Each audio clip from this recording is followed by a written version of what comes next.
அப்ப இது 80% மக்களும் ஏன் இதை விட்டு போறாங்க அப்படின்னா இதை சரியா புரிஞ்சுக்கிறது கிடையாது.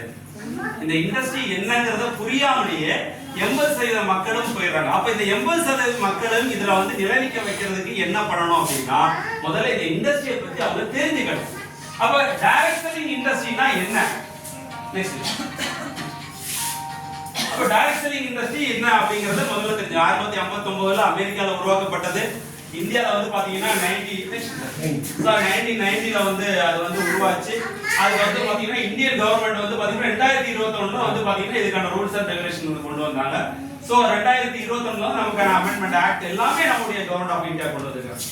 அப்ப அதுக்கு முன்னாடி நம்முடைய சார்லாம் ஆரம்பிச்ச காலகட்டத்துல இவங்க எல்லாம் வந்தபோது பாத்தீங்கன்னா எந்த விதமான ரெபுடேஷன் கிடையாது. சார் சொன்னாரு பாத்தீங்கன்னா கடையை நான் ஓபன் பண்ணும்போது 2005ல மேயரை கூப்பிட்டேன். மேயர் என்ன சொன்னாரு, எம்எல்ஏமா இதுக்கு நான் வரமாட்டேன்னு அன்னைக்கு அந்த அளவுக்கு அதை மக்கள் இது பண்ணிட்டு இருந்தாங்க. ஈவன் கவுன்சிலர் கூட உன்னோட ஓட்டு போனா கூட நீ 2 ஓட்டு தானே எனக்கு பரவாயில்ல போனா கூட பரவாயில்ல நான் வரமாட்டேன்னு രാജു அந்த മേയറെ ഞാൻ എന്റെ പിന്നീട് ആഫ്റ്റർ ഒരു 10 വർഷത്തിന് ശേഷം ആ മേയറെ കൊണ്ടുവന്ന് എന്റെ കോഴിക്കോട് കോർപ്പറേഷനിൽ മാത്രം 5 ഔട്ട്ലെറ്റുകൾ ആ വ്യക്തിയെ കൊണ്ട് ഞാൻ ഇനാഗുറേഷൻ നടത്തി. കോഴിക്കോട് മേയറായിരുന്നു കോഴിക്കോട് വണ്ടർവേൾഡ് ഇനാഗുറേറ്റ് ചെയ്തത്.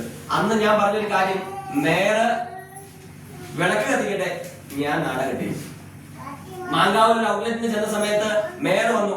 ഓണറോട് ഞാൻ പറഞ്ഞു, ഞാൻ വരണമെങ്കിൽ നാട ഞാൻ കട്ട് ചെയ്യും. മേയർ വിളക്ക് കത്തിച്ചാണ്. വാശിയായിരുന്നു. അതിനുശേഷം ആ മേയർ മാറി. ആ മേയർ ഞങ്ങളുടെ സ്ഥലം MLA ആയി പോയി. MLA ആയതിനു ശേഷം ഞാൻ മുമ്പിൽ കൊണ്ടുവന്നു. എന്റെ ഷോപ്പിൽ നടത്തിച്ചു. ആർട്ടിംഗ് ഷോപ്പ് ഒരു വാശിയായിട്ട് 5ഓളം ഔട്ട്ലെറ്റുകൾ അദ്ദേഹത്തിന് ഉദ്ഘാടനം ചെയ്യിച്ചു. ഇന്ന് മേയർക്ക് ആസിമിനെ കുറിച്ചിട്ട് വളരെ നല്ല അഭിപ്രായമാണ്. ഒരുപാട് ആളുകൾക്ക് ആരോഗ്യവും ഒരുപാട് ആളുകൾക്ക് സമ്പത്ത് നടക്കുന്ന ഇന്ത്യയിലെ നമ്പർ 1 കൺസെപ്റ്റ് ആണ് ആസിം എന്നുള്ളൊരു തോന്നൽ കൂടി വരുത്തിക്കാൻ നമുക്ക് പറ്റി. കൺസിസ്റ്റൻസി, அதாவது அந்த ரெபுடேஷன் இன்னைக்கு மாறிடுச்சுன்னு சொல்றாரு.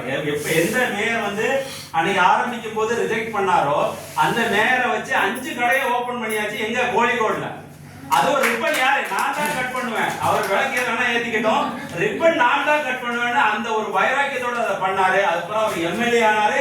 MLA ஆன பிறகும் கடைகளை ஓபன் பண்றதுக்கு அவரை நான் கூப்பிட்டேன். அந்த அளவுக்கு அதுக்கு மேல நம்பிக்கை வர அளவுக்கு இன்னைக்கு டைரக்ட் செல்லிங் மாறி இருக்கு. இதுதான் நமக்கு நாலேஜா வேணும். ലോകം മാറിക്കൊണ്ടിരിക്കുന്നു. ടെക്നോളജി വലിയ രീതിയിൽ വളർന്നു. ഇന്ന് നമുക്കറിയാം എല്ലാ മേഖലകളിലും തൊഴിലവസരങ്ങൾ തുടങ്ങി.